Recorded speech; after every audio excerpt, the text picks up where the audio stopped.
Сега влизаме в фитнеса, това е фитнеса на академията, нали така? На академията, да.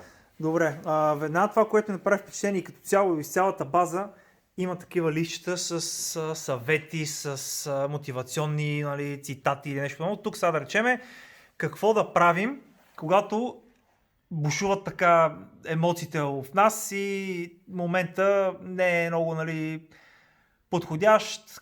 Общо сме в кофти ситуация и емоциите ни вземат така вече връх. И тук са написани някакви неща. Придържи се към игровия план, освободи се от напрежението, играй напред, минимализирай риска, забави играта, дръж топката, присещи се, знай си ролята, отговорностите, окуражавай по-отборници, така, екстра концентрация, спечели фаул или някаква ситуация, използвай максимално съдище положение. И това нещо е залепено в фитнеса. Защо, Ади, и как могат тук, нали, реално, защо това тук е точно в фитнеса? Дам само малко контекст откъде и за това, защото май се сещам откъде. В Англия най-големият турнир за юноши е FA Youth Cup, който е вариант на FA Cup, само че за юноши, той е на 18 годишните и това мисля, че беше преди полуфиналът им или четвъртфинал срещу Брайтън.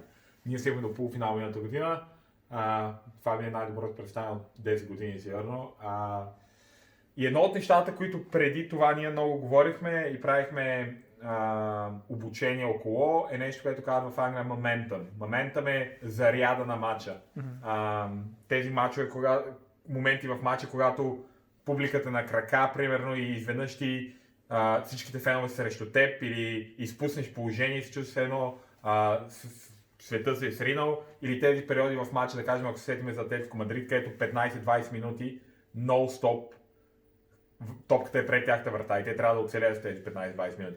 Та когато отидеш по-близко до мъжката игра, как контролираш тези моменти, защото матчът не върви така, матчът върви така. Имаш силни периоди, слаби периоди, по време на един матч е много важно как ги контролираш. Та, без да се обяснявам повече, идеята е, че тези неща, които са написани тук, това е след дискусия с играчите, те сами избраха тези неща като вариации. Окей, примерно като нещата, като усетиме, че противника отборния контратакувал 5 пъти и е създал 5 удара към вратата ни, как да убием темпото на матча. Те написаха тези неща и мисля, че треньорите го залепиха и едно от нещата, които, по време на фитнес, примерно докато тренираме или възстановяваме или правиме foam rolling, е едно от тези неща. Примерно кондиционен треньор казва, отидете на стената и ги вижте тези неща, да си ги припомните. Ти докато примерно почиваш, отидеш, примерно като съм много емоционален, нека да забавя играта или да задържа топката, да не я губя, да няма непрекъснат риск в играта, за да убием темпото малко. Или обратното, да създадем темпо, когато ни трябва. Просто малки неща, които могат да ти припомнят. Идеята ни е непрекъснато да провокираме играчите да се замислят за тези за дадени елементи от играта или за дадени елементи от развитието им. Ясно, да. Супер, и това наистина има логика да е залепено. Така, докато почиваш между сериите, вместо той едва ли някой си цъка в телефона, но в България съм виждал играчи между серии сграбват телефон и така нататък. Това са такива проблеми, това не са само в България. Смисъл, ние живеем в общество, аз като отива в фитнес, аз си цъквам на телефон понякога. Нормално е, човешко е. Важно е да се осъзнават в кои моменти. Примерно, ако правиш foam rolling или ден след матча и искаме играчите са напълно свободени, защо да не оставим играча с цъка на телефона, след като много от хората го правят. Така че е важно. Сега важно е да осъзнаваш и моменти, когато това не е добре. Примерно, ако един играч искаме да си почине и да релаксира тотално и той 40 минути е на телефона си, знаеме, че това, мисъл от изследването идва, знаеме, че това няма да му позволи да го направи. Така че е важно да усещаме моментите, но това са проблеми, когато ги има навсякъде. Ние тук сме трябва да ги забраняваме телефони и да ги спираме от телефони. Добре, дай да тръгнем тук така да разгледаме фитнеса. Голям набор от тежести, топки, медицински топки. Това са такива машини, дето те може да са по-различни. Те са ексцентрични машини. Аз мисля, че в миналия път беше тук ти показах. Те са с такива въртящи се дискове, които се закачат. Това се закача с кола и примерно правиш клекове с него. Идеята е, че по принцип, когато работиш в концентрична контракция, работиш срещу гравитацията и действа определена сила. Но ецентричните контракции, които са разгъващите контракции, в тях работиш с гравитацията и упражняваш по-малко сила. Тези се казват изоецентрични и те такава сила, която клякаш нагоре, такава сила те дърпа надолу. Ясно, За да провокира тази част, нали, от контракция. Сега, тук тежки щанги, това фитнеса на академията, нали така? Фитнеса на академията на 18 годишна, смисъл, имайте предвид, че да кажем Джуд Белингъм направи дебют си на колко? 16-17 в Шампионската лига. Така че зависи много от развитието на един играч. Има играчи, които на 17 години са готови тотално вече за силови тренировки. Аз си спомням, че имахме един играч, Райан Джайлс, който той още при нас, под найме в Мидълсбро, клякаше 160 кг или 170 на 17 години. Така че, нали, някои играчи се нуждаят от този стимул. Разбира се, с малките деца е съвсем различно, но да, атлетизма е голяма част от футбола вече. Особено в Англия. Но голяма част е също и превенцията на контузии. Знаем, че колкото по-стабилен и силен и издръжлив си, толкова по-малки шанси да бъдеш контузен. И толкова по-издръжлив си на натоварване. Тук имаме различни програми, специфични. Това примерно той се е разтекал вече, но е рехабилитационен план на този играч с тези инициали, който е специфичен и е подбран за индивидуалността. За всеки индивидуален играч има различни, според нуждите си, планове. Да кажем, събираме ги на групи, които се нуждават от силова тренировка, групи, които се нуждават от даден тип ецентрична сила на задното бедро, така нататък. Имат специфични планове, имат и листи с тези планове. Ясно. Това са тук foam roller, които има за всеки играч, които ползват веднага след тренировка или по време на възстановяването и понякога за стречинг преди. Добре, тук много машини. Избягваме машините, реално не работим с машини. Работят повече с такива free weights. Долу има разни интересни неща, тук предполагам може и... Това са такива за баланс, мисля, че и за един тест, който се казва FMS, Functional Moving Screening. Се казва и това мисля, че го използва за него и се опитваш различни места да докоснеш, без да губиш баланс, което аз не мога да правя. Тук виждаме и тази машина, анти-гравити машината, която е. Анти-гравити treadmill. Вакуум, реално. Да, то тук доста често след възстановяване, по време на възстановяване след контузия, мисля, че... Да, ще дам пак интересен пример с Джо Ходж, който направи дебют сега срещу Челси, почна титуляр. Ние го взехме от Манчестър Сити с спираловидна травма на гръбнак, която е много тежка контузия и той май му се беше повторила. И една от причини всъщност Манчестър Сити да не го задържат за по-дълго. И той е човек, примерно, който ще използва тази машина, защото когато тича, всяка една стъпка и всяко едно стоене заради гравитацията оказва стрес на гръбнака му. Да. И с тази машина можеш да регулираш, нали, каква е гравитацията, за да оказва по-малко. То се регулира точно определена гравитация. Да, може да е нулева, може да е... Се носи на луната и тичаш съвсем, да. Нулева също не дали може, но да, може да регулираш на нивото на гравитация. Ясно. Отзад тук виждаме, това са стаи за масажи, нещо подобно отзад. Това е физиотерапевтичен кабинет. Физиотерапевтичен кабинет. Там има различни машини, също така уреди за електрическо стимулиране на мускулатурата и за възстановяване.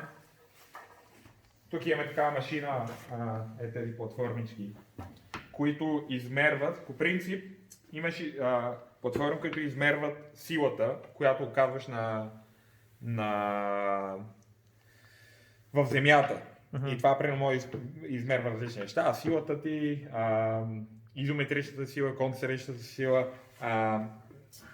също колко високо скачаш, силата, която отблъскваш, когато скачаш, но тези платформи, като виждате, са две И идеята е, че нещо, с което се занимаваме, ние правим нещо като проучване е за асиметрии в мускулатурата и в производството на сила в двата различни крака, в левия и в десния. И как това е свързано с контузиите. Едно от нещо, което се стремим да подобряваме е да минимализираме асиметриите при играчите и с това ги тестваме. Затова са разделени така двете платформи. Интересно. Да, тук вече нормални неща, височина, тегло. Мерите ли често? Колко често мерите височината? Правиме пълна батерия тестове. Височина, тегло, бързина, ловкост на всеки 2 пъти на полусезон правиме. И предсезонната също. Предсезонния като и... Не, че правим предсезонна подготовка, но когато дойдат преди да почне сезона, пак ги тестваме. Преди и след почивката, по-точно. И в тези тестови батерии се включват, да предполагам, че там и спринтове, дистанции и така нататък, плюс това. Да, височината и това е непрекъснато, особено при младите атлети много го следиме, защото добиваме представа за това, може да пресметнем къде са от гледна точка на физическото си развитие, което нали, вече ни информира много за тренировъчния процес и в фитнеса, и на тренировъчното поле, и за възстановяването, и за броя на мачове, който може да играят, и за това колко трябва да сме внимателни, и за допълнителните индивидуални тренировки, така че дават една подробна информация, която може да използваме за целия си процес. Има ли, понеже в България са ме питали треньори, тези тестови батерии общо са физически показатели, спринт и така нататък. Има ли нещо от типа на такава тестова батерия за технически показател, т.е. за техника? Може ли да се измери техниката с някаква метрика?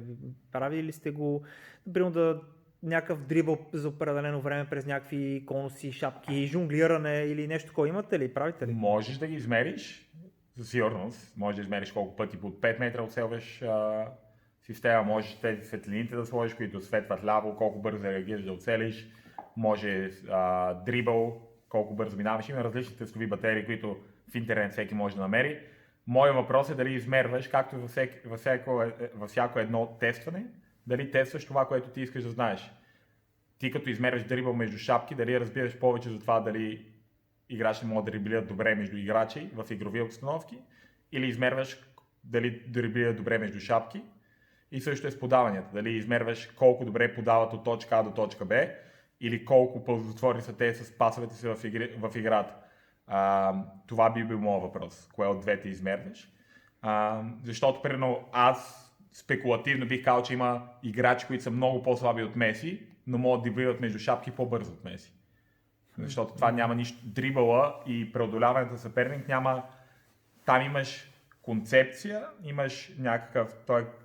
Perception Action Coupling на английски. Имаш някаква перцепция, виждаш нещо, усещаш нещо, осъзнаваш нещо. Това задвижва някаква интуиция или подсъзнателно взимане на решение, разчиташ дадено и намираш дадено решение с дрибъл. Трябва да можеш да манипулираш топката, но това е само част. И трябва тези неща да са вързани. Това, освен в играта, няма как да го измериш. И затова ние лично, има други академии, които го правят, но ние лично се въздържаме да измерваме технически способности, защото ние се интересуваме от контекста на играта и този Perception Action Coupling, вместо това дали можеш да ритнеш топка на 5 метра или на 10 метра. Което пак не казвам, че не е важно, но просто не е нещо, което ние се съсредоточаваме, защото смятаме, че други неща са по-важни. Супер. Окей, добре. Не знам, нещо друго интересно да покажем. От тук мисля, че супер стана. Така, тук сме вече в кабинета за рехабилитация, физиотерапия. Видяхме тук тези пистолети, които са за масаж. Доста се ползват. Аз не знам дали е масаж най-точната дума, защото те по-скоро са за стимулиране. Сега не съм супер за това, но доколкото знам, те са за превенция на възпаление и за ускоряване на този процес, на възстановителния процес. Идеята е, че те с мануална терапия ускоряват обращението на кръвта в тази зона и това позволява по-бързото изкарване и вкарване на нужни вещества, за да се задвижи рехабилитационният процес. Но не съм експерт, но мисля, че е нещо такова, по-скоро отколкото за масажи. Тук може да видите, че всеки това са витамини. Само имената на... добре, окей, да. Но са витамини за всеки различен играч. Той има своето... Това са снимки, то долече не се виждат, но това са снимки и всеки играч знае какво трябва да... В днес имам тези витамини, ако имам избор, ако искам, може да ги пия. Това е за малките, това е много готино. За малките деца, за да разбират по-добре, понеже физиотерапевтите използват много колко те боли от 1 до 10. Това е такова с лего, за да може да е по-достъпно до тях. Не ме боли, мога да го понасям, пречи ми на заданията. И смъртта е неизбежна последно. Да, тук концентрация, пречи ми на концентрация, непоносимо и и смъртта е неизбежна от 1 до 10, ясно. Супер. Това какво е тук? Game Ready? Това са... Това Game Ready са такива, с електрично симулиране на мускулатурата за, примерно, когато не могат да са на тренировки заради контузии и такива неща, да се държи мускула да натрофира. Тази машина отзад това какво е нещо? Това е за лед. За лед. Да. Ясно, машина за лед. Доста лед има вътре. И тук пак, ето ги вълците. Много ми харесва. Смисъл, това пак ти е част от идентичност, от брандинг. Като перформанс, представяне и медицински отдел такова. Взето мисията... това е нещо, което може да видите много често, Our Mission. Всеки департамент има ясна мисия и визия за това как се развива, която всъщност има мисия, която е в визията на това как клуба иска да се развива. Клуба има визия и всеки департамент има своята мисия, за да направи визията на клуба постижима. Добре, и тук има, вече отделните елементи от това да стане глутница, вълци, силни и умни. Тук вече среща и фитнеса, през който минахме.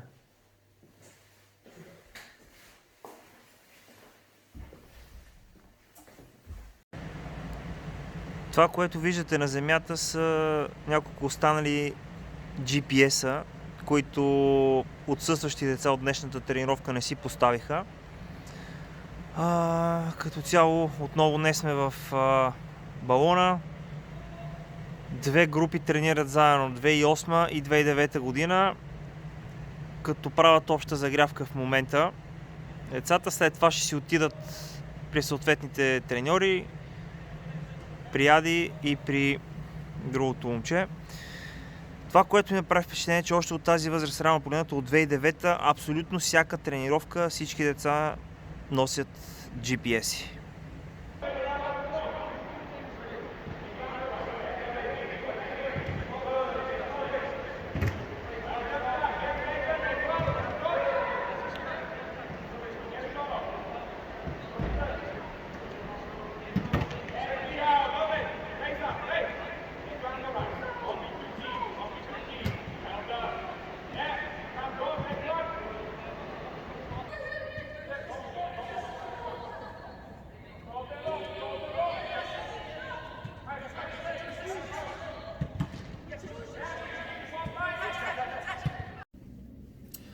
All right, we're here with Luis, who is the strength and conditioning coach of under 14. Under 13s, 14s. 13, 14s in Wolverhampton. So, what does a strength and conditioning coach in Wolverhampton do on a daily basis? Like, what's your job? Like, what do you do? Yeah, so I see my role in sort of two areas. The first being just to improve physical performance, and the second one is injury prevention. So it's kind of just like a combination of the two, really. So just looking to improve the physical performance and then reducing injury risk. Okay, so you said that you work with under 14 and 13. Yeah. Usually in Bulgarian academies, there's only one strength and conditioning coach for the whole academy. How many of you are here at Wolves? So in the academy, we've got 2 for the 23s, 2 for the under 18s, and then so there must be, I think, 8 of us in the academy. Okay. And then first team, they've got about 8 or 9. 8 or 9 Yeah. strength and conditioning coaches Yeah. for the first team. Yeah. But what do they do? 8 of them, like.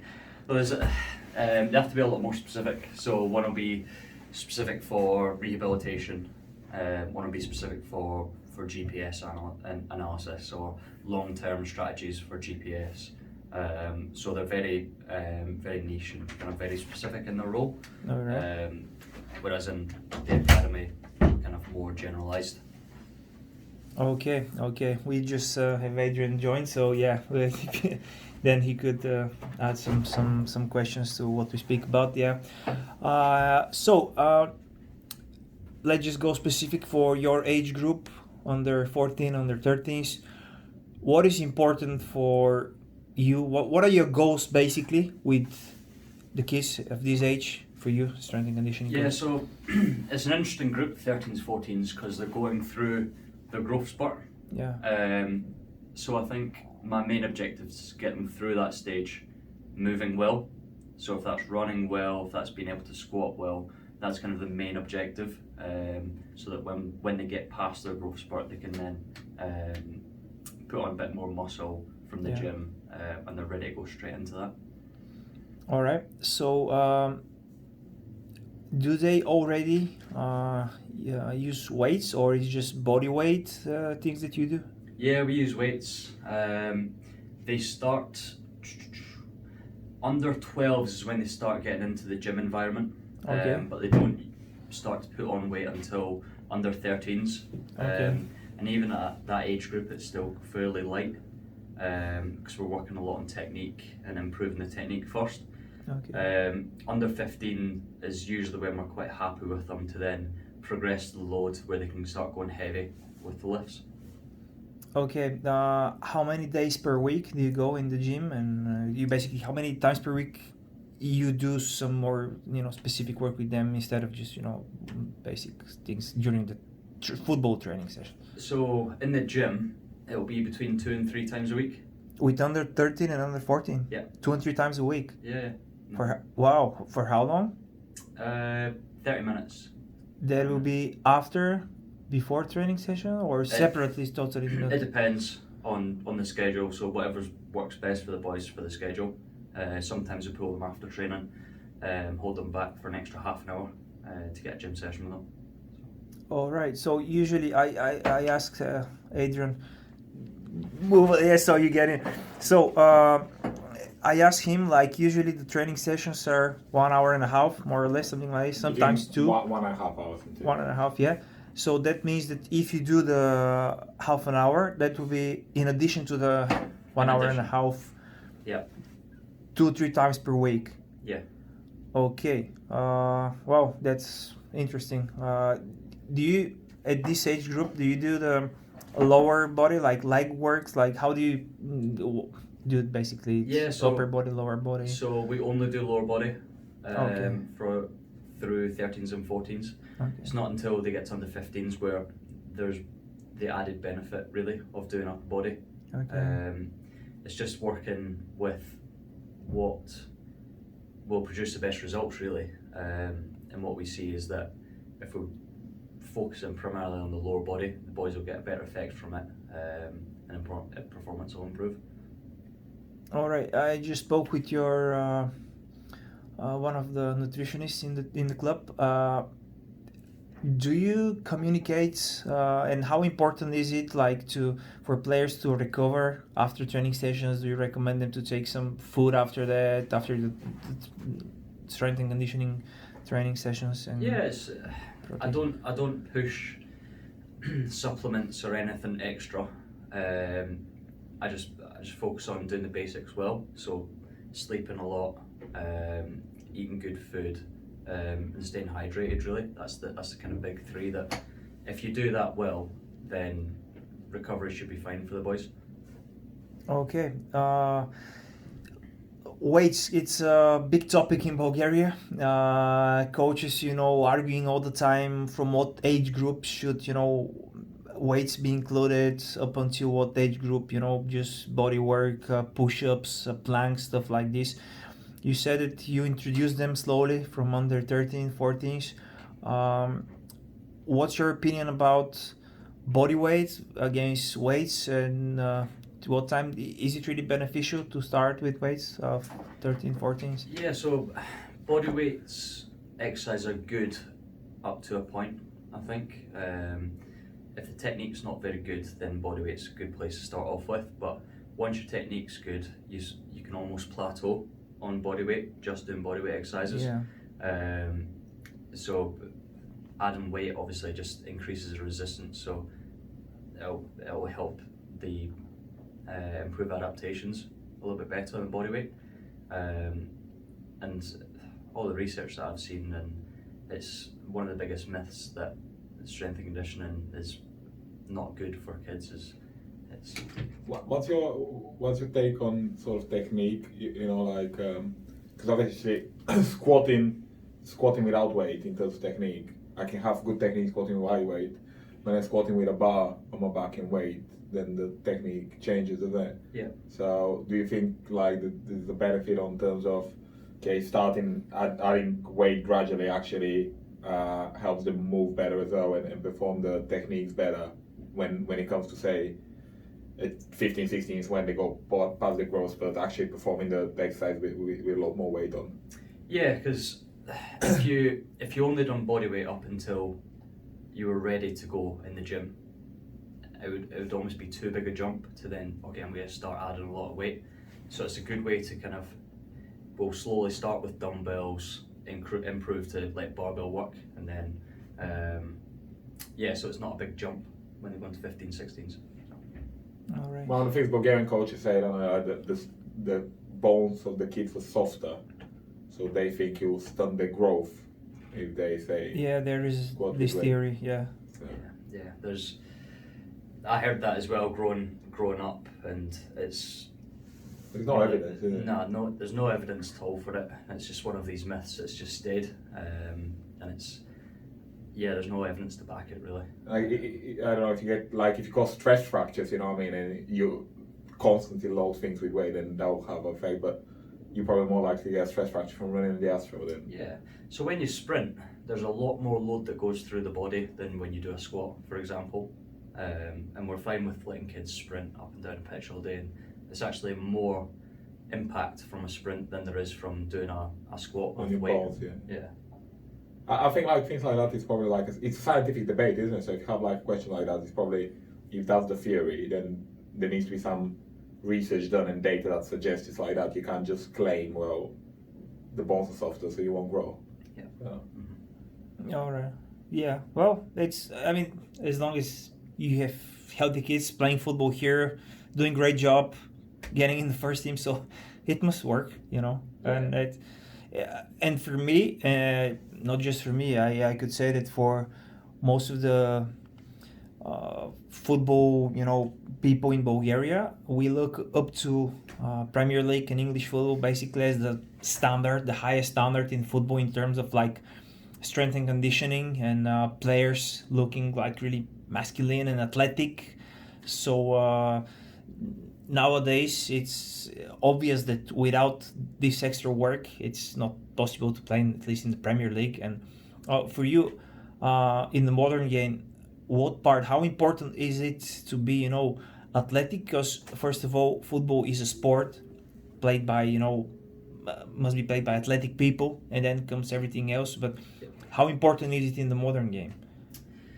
Yeah, it's almost, especially for certain positions, it's almost a prerequisite. So you have to be athletic to play in that position almost. So if you're a winger, if you're a centre back, if you're a goalkeeper, you have to be athletic really to play in the Premier League. There's not many players that I can think of that aren't athletically excellent. Yeah.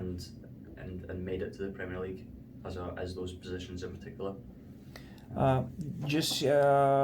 had a thought about resistant bands, which are quite popular now in Bulgaria. What about here? Do you use them? The bands, resistance bands? Or resistance bands? Yeah. Occasionally, yes. It's not a big focus of our process here or part of our training, but we'll include them where we see benefit for them. You do a lot of on-field stuff with them, don't you? Like sprint training and you know, like yesterday. Yeah. Just to add resistance on the acceleration and things like that. Yeah, so outside of the gym, we'll look to improve acceleration, change of direction. I think the bands help to add resistance, so that when you take off the bands, then you can get that added speed. That's not right, but Yeah. All right. Okay. So, just go up a little bit in, like, again, Premier League players that we see on TV that look like really they spend a lot of time in the gym. Is it only, I don't know if, of course, you can give an answer to that, but do you think it's only work done within the club environment, or do you think a player should, do some extra work out of the club? We hear stories about Cristiano Ronaldo going to the gym every day and doing yoga and stuff like this. And do you think a player should do the extra work and promote age group, and how does that work basically? it's an interesting one. It depends on the support that he's getting on the outside. It depends on how much he's already doing. So if he's getting a lot of work already, and he's then going outside and getting some extra, he might just do too much. So I think it depends on how much he's doing already, and if the sport's good. If he's not getting good support outside, then there's no benefit really. Yeah, okay. Ali, you have something to add? We could spend here 2 hours, probably it's a big topic, but just stuff that you think might be helpful for. I think like a big thing is probably big area where we don't have that much information, but it's like not just the performance benefits, but the other benefits of strength training and sort of strength and conditioning in general. Because I think here we think it's more than just getting stronger in just having good sort of I don't know, powerful athletes, but we think there's other benefits with that. So if you can just say a few things for any other benefits you think there is to strength training. And Yeah, so the big one obviously for football is really important to be quick. So the work that we do in the gyms to help with acceleration, top speed work, change of direction. So it's not only to make them big and strong, it's also to make them to perform better as well. So there's that side of it, and then the injury prevention side of it as well. If you can get them stronger, then it improves their tolerance to load or to handle difficult areas, difficult parts of the game more easily. big one with injuries, isn't it? That links to that. Yeah. Because I think what we're seeing is with boys that have certain injury problems, if it's like once we build a strong physical foundation, is that they can tolerate a lot more and do a lot more and a lot more resilient and robust. We had a couple of boys even coming from other clubs who are really weak and getting recurring injuries, and then we've managed to probably fight that a bit with sort of the strength training, again functional stuff, not just being big and strong, but actually being powerful and applying force and applying it the right way. A big one's hamstring injuries. Okay, yeah, football. So hamstring injuries are primarily due to weak hamstrings, so they're not able to tolerate high speeds, high contractile forces.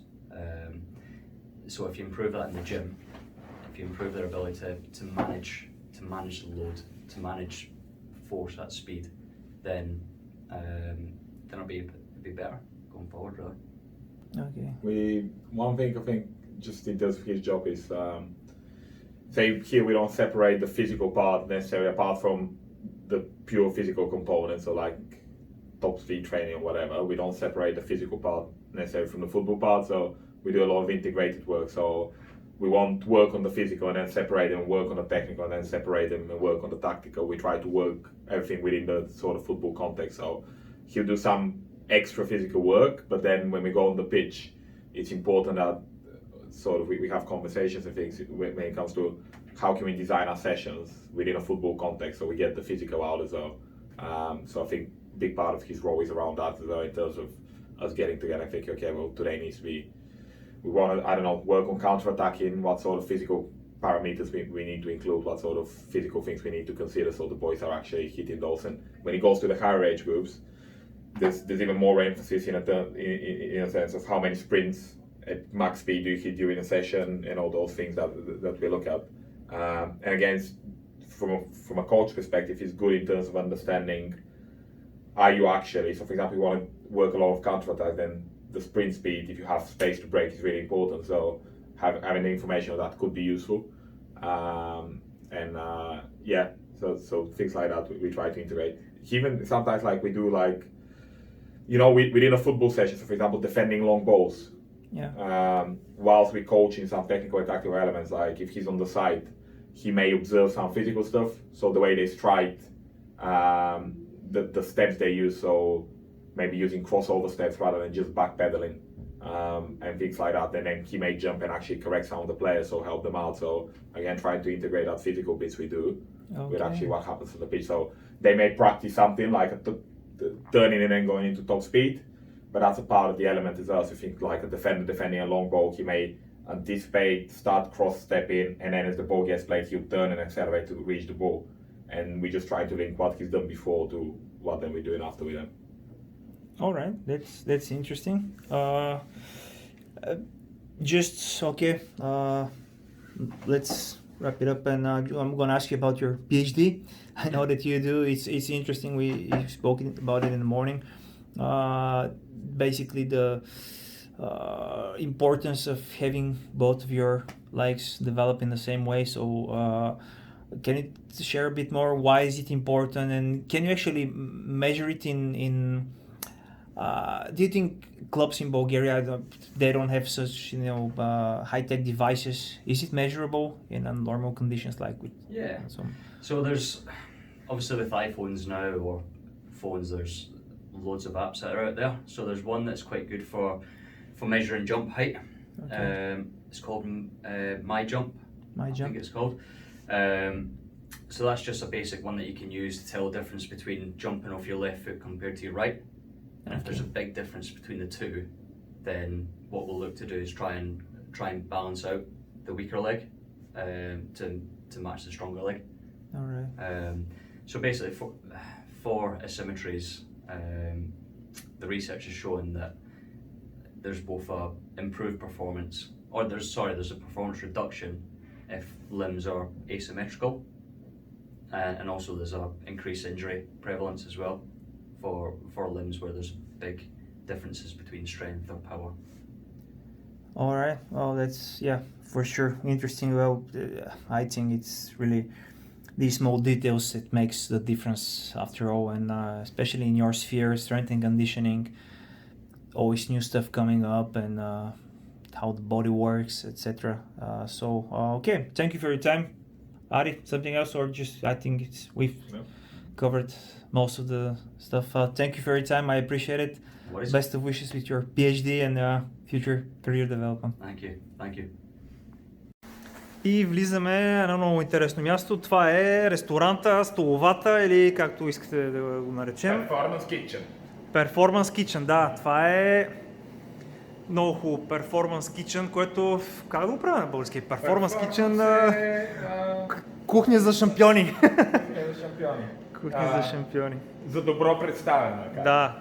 За добро представяне. Добре, сега тук окей, това е ясно, нали, без телефони и така нататък. Това ми направи интересно. Amber Day, средна доза въглехидрати, цел да се ядете така въглехидрати с средна консумация.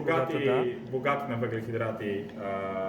Хляб, ориз, паста, картофи, по-висока. А това сменя ли се, защото е... Сменя се, това е във връзка с кога е матчът на 18 годишни или 23 годишни. Така че зависимо дали е матчът ден минус 1 или плюс 1 или плюс 3. Да кажем, денят след на матча ще е Red Day, което значи, че трябва да ядеш високо количество храни с въглехидрати, за да можеш да ускориш възстановяването. Но също ще трябва да ядеш висок брой протеини, за да можеш да възстановиш мускулите си по-добре. Идеята е да даваме лесна информация на играчите, когато прочитат това и видят, окей, днес предно трябва да ям умерено количество въглехидрати, като дойдат тук и избират храните, така че има варени картофи, те взимат, вместо да вземат 10, взимат 5. Докато ако е червен ден, могат да вземат примерно 8 или така нататък. Да, аз видях тук даже имаше инструкции към явно към персонала какво да има в този хладилник, откритата витрина, затворения, задължително трябва да има смути на деня, 2 вида йогурт, не знам си какъв йогурт, витамини, шотове, плодове, така, салати, това червен ден, какво трябва да има задължително, сухи снаксове. Това е връзка нещо на колаборацията, нещо, което в английската култура, това е не комерциална, по-скоро културата на компанията, колаборацията е нещо много важно. Де факто не е един човек, който стои и решава нещата, а всеки отговаря за неговите неща и заедно работим. Това е колаборация, това е нещо, което тези неща нутриционистите са сметнали, че са много важни и са направили това, че хората, които просто са готвачи, да дойдат тук и да кажат, окей, знаем, че трябва да правим тези неща, защото в крайна сметка готвачите не са нутриционисти и те имат нужда от тази подкрепа. Това е пример за екипна работа. Ясно, The Academy и така. Сега ще минеме. Много ми харесва и столчетата дори са брандирани. Тези неща ми правят впечатление на мене.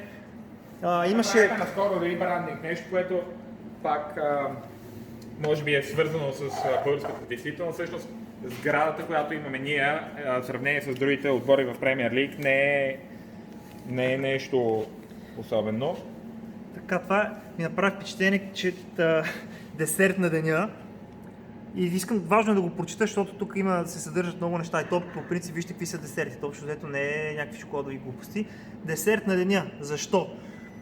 Увеличава приема на въглехидрати преди матч, което максимизира представянето, подобрява спринтовата скорост, увеличава потенциално пробяганата дистанция.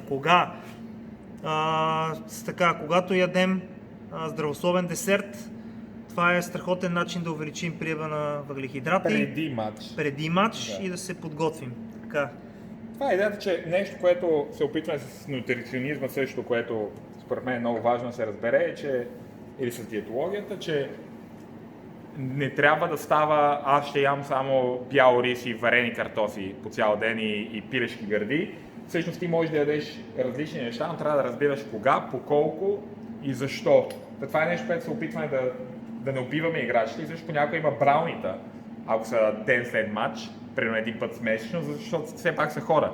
И колкото по-щастлив си, толкова по-добре играеш и както всеки един човек и те имат нужда понякога да ядат някакви други неща, които им се иска да хапнат, но да избират правилните моменти да го правят това. Да. Тук, ето тези там, където преди малко ги прочетахме, тези шотове, витаминни шотове, които са оставени. А тук по принцип, чакай сега, аз трябваше може би оттам да започна. Ето само секунда, тук и протеиновите млека, още пак, обърнете внимание, пак висок протеин, вземете си така фреш на деня, да. Ето да, те там са по-големи, там ще ги... Кой може да идва тук и да се храни? Това е на академията, там е топлата храна. От топлата храна ядат 18 годишните всеки ден. Също така някои дни изкарваме децата от училище и целият ден са при нас и също ги храним тук. Някои от децата, които пътуват голяма дистанция или идват рано от училище, понякога ядат на топлата витрина, но ежедневно, примерно детето, което е само 2 часа на тренировка, рядко яде тук. Този хладилник е за това, когато някой дойде, примерно е дошъл за 2 часа, всеки може да го отвори и да вземе. Всеки един човек, който посещава тук.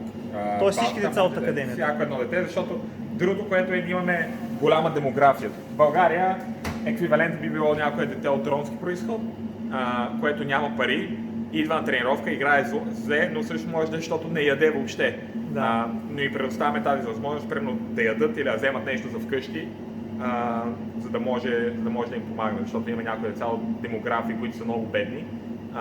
И ние се опитваме тук да направим максимално за тях, за да може да са добре заредени.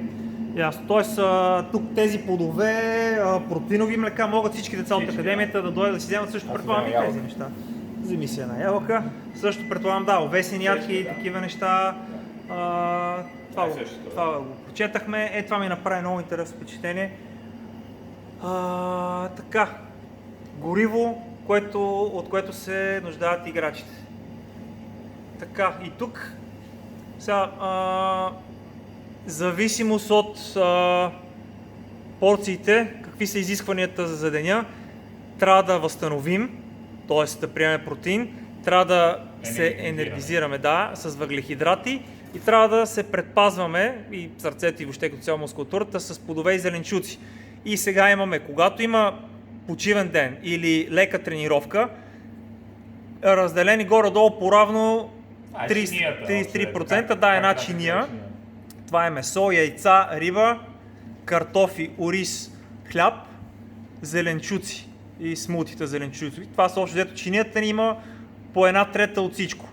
Когато имаме тежка тренировка или матч дей -1, т.е. това е деня преди матча или в деня на матча, отново имаме 1/3 протеини, които са месо, риба, яйца, обаче 50% увеличаваме въглехидратите, т.е. за сметка, когато е другото, и имаме, т.е. по-малко зеленчуци. Отново обръщам внимание, тежка тренировка, деня преди матча и в деня на матча. Деня след матча отново се връщаме на същия режим по 1/3 от всичко балансирана диета. Т.е. това, което може би трябва да се запомни е, че винаги имаме 1/3 протеин в деня на тежка тренировка, преди матч и в деня на матч, увеличаваме въглехидратите, картофи, хляб, ориз, за сметка на най-вече зеленчуците. Това е много интересно тук и много така интерактивно хубаво е поднесено. Ето тук следващата част. Тук ще опитам малко по-бързо. Топ съвети за професионални футболисти. Подготви се, така преди тренировка, преди матч, винаги взимай някакъв източник на въглехидрати, за да оптимизираш енергията. Хидратирай се. Остани хидратиран по време на тренировка и на мачовете и допълвай течности по време и след. Протект, защитавай се, общо взето, включвай плодове и зеленчуци във всяко хранене, пий по едно смути на ден, цели се към таргет цел 7 порции плодове и зеленчуци на ден.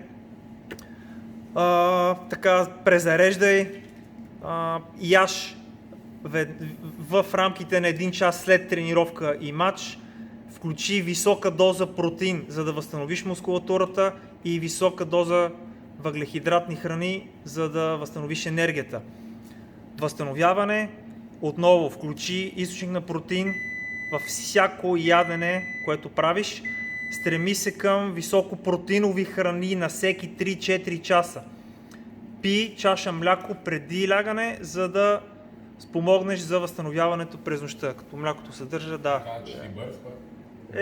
минахме го всички тук. Това са такива игри, столни игри, понеже децата понякога като чакат или чакат таксите или такива неща се забавляват. Има карти, уно, дженга, различни такива неща се забавляват.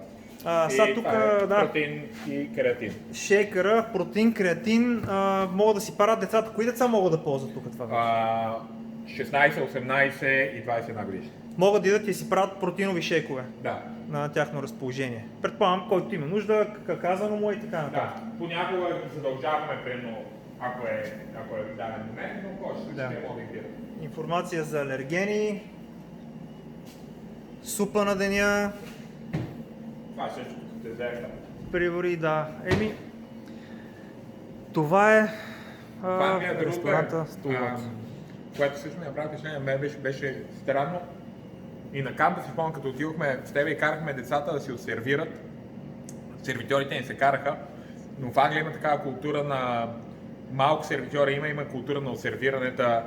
Тук се дадат такива навици на децата, те да отсервират и да чистят всичко. Да имаме станция за отсервиране, която те използват. Супер. Хубаво наименование да обобщим Performance Kitchen. Кухня за оптимално представяне. Кухня за шампиони.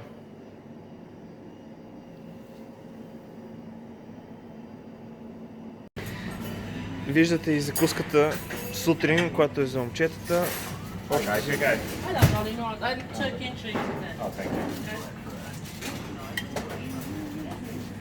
И Ади с сериозна английска закуска стартира деня. Това е обяда, има пилешко, паста, Това мисля, че е телешко. Това би трябвало да е риба. Доста добре изглежда. Броколи и варени картофи. На разположение на академията.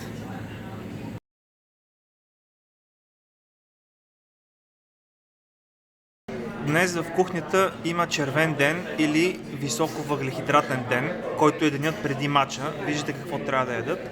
И съответно кухнята, виждате, че има лазаня повече, ориз, такива неща. Естествено има риба, но червен високо въглехидратен ден и също така, когато има такъв високо въглехидратен ден, има и десерт на деня, който е много добре изглеждащо брауни с млечен някакъв сос, заливка. Alright, so we're here at Wolverhampton Academy with Jenny, the nutritionist for the academy. Which age groups like or? So I work with the under 23s and under 18s. Under 18s, under 23. So there's another one, yeah, in the club. Just those two groups. Those two Oh, groups. there's another nutritionist Yeah. working with 16s and below Under as well. 16s Yeah. and below. Okay, so what's your role actually at the club? What do you do? What's the important things that you take care of here? Yeah, so my role is to oversee the 23s and 18s with all of their nutritional practices. So typically what they do day to day, so they're in the training ground quite a lot, they have their breakfast and they have their lunch here. So we can control a lot of that by working with the chefs, working to develop the menus, all of those areas and everything they eat here, but also as a responsibility outside of the training ground as well. So of course when they go home, they might be living on their own, so having to cook for themselves, they might be with parents or with host families. So it's about supporting them outside of here as well. And as well as like the typical strategies around training and match days as well. So looking at developing the menus if they're playing away, looking at things like the supplements that they take. Today we're doing hydration testing and ensuring they're well hydrated because some of them have got a game tomorrow. So yeah, it's very varied in terms of that, and also things like monitoring their body composition. So looking at their skin pore size, muscle mass, body fat, that kind of thing. All right, so many things I want to ask you, even based on what you just said, like the testing that you do, hydration test. How does that work? How do you do it? Yeah, so it's a little machine, it's an osmolality machine, so they usually do that in the changing rooms. So basically collect a urine sample Okay. and then drop it onto the machine and it will give us a score and it will tell us basically how hydrated they are or not. So it's based on the concentration of their urine. All right, and if they're not hydrated enough, just water or electrolytes or stuff like this? Exactly, yeah. So we give different drinks depending on that. So if they are dehydrated, depending on the level, we'll give them either a stronger electrolyte tablet with some water. If they're moderately dehydrated, we'll give them a lower dose of electrolytes with water. So pre-made drinks, one of the electrolytes over there. And then if they're doing quite well, then we just encourage them to drink as normal. So still getting some electrolytes on board, but they can actually get that things like adding salt to their food in the dining room. So Okay, you do that on a weekly basis? yes, every week. Yeah. Oh wow, and that's you do it for the under 16s and below as well, or? Under 16s, I'm not sure. Matthew will cover that, but Okay. I'm not sure if he does it with those guys. We definitely do with the 18s and the 23s. All right, great. Well, I believe that what you do is really important part of the club structure, and unfortunately in Bulgaria we don't have that, and hopefully in the future things change. But in from your perspective, how important is the food and nutrition intake in the modern game? It's massively important. It's changed a lot. So now nutrition's got much bigger. We really understand and value the importance of nutrition for fueling, but also for recovery. And typical research that has been done that typically shows players don't fuel optimally. So they don't fuel properly, they don't recover properly, particularly the day before the game, and the day of the game, and the day after the game. So that's one of the big things that we're working on currently, is just making sure they're eating enough, they're eating enough of the right foods. So things like getting enough carbohydrates in the day before the game. It's going to be absolutely critical for their performance, because if they don't feel very well, they're simply not going to feel very well. So it's like putting fuel into a car. All right, I saw it on the wall quite a few times mentioned, protein, to take care of your protein intake. How important is the protein intake specifically? Yeah, protein's really important, mainly for things like muscle growth and recovery.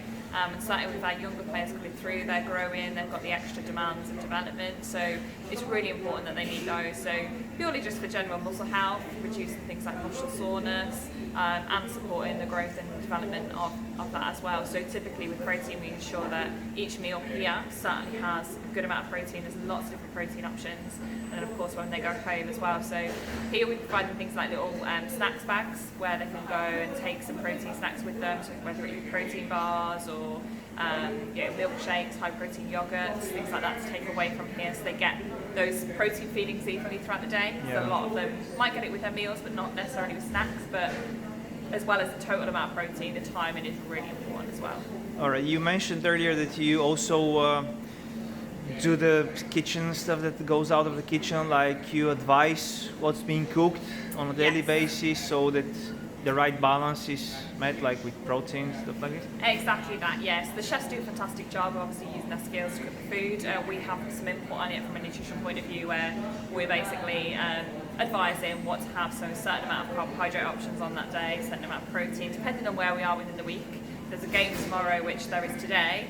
They'll have extra carbohydrate sources out, so more rice, more pasta, we'll have bread rolls out, and we'll have a dessert of the day, for example, just ways to encourage more carbohydrates into the diet. So yeah, it's manipulated according to where we are within the training schedule.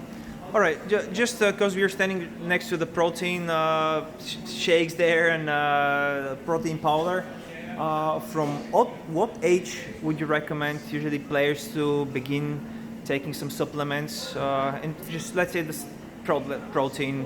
Yeah, supplement? so it depends really. It's always done by a case-by-case basis. So typically, usually over 16 years old. So as soon as they reach 16, then we can start looking at supplementation. But we always go with like a food-first approach anyway. So we'll always encourage food first, but just where it's more practical sometimes to get protein supplements on board, like after a gym session, when they're kind of going home and might have an hour travel home, they need to eat quickly, then that would be in place to support that. But yeah, over the age of 16 years really. And other stuff, I know you're really busy, so just finally, other stuff like vitamins, amino acids, like for example now the winter is coming, vitamin D that players can get only from the sun, stuff like this. Do you recommend even younger players to get some just normal vitamin supplements, or as a food first approach, or where's the... Yeah, so it's always a food first approach, but we do blood tests. So if, for example, a player is coming out low in something specific, so vitamin D is something we'll supplement in the winter from October all the way through till March, April time. So downstairs in our physio room, we've got some little supplement packs with the players' faces on it, so they know to take it once a week. So we do that with players across the 23s and the 18s, and we recommend it to parents as well of the 16s and below, so we give them advice on how much to take and when to take it.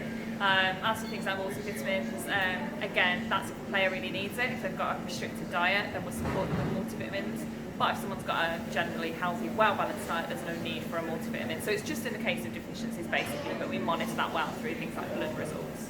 Okay, and just a final question, any just recommendation for the parents and the kids that are going to watch this video? Do you have just general stuff that you might recommend? Yeah, I think nutrition is such an important area. I think sometimes it gets overlooked, but actually has such a key role in the development and health. And you know, before a player plays football, it's important to think about them as a human first, and that health is absolutely key. Where we can use nutrition to then optimise performance as a bonus. But I'd just say, just take care of nutrition, take an interest in it, do what you can. There's a lot of information out there, so just make sure you're getting information from valuable sources and not reading anything online. So just make sure you kind of liaise with a qualified nutritionist to get any advice. But yeah, I think it's something definitely to take on board. All right, thank you for your time. I appreciate it. No worries.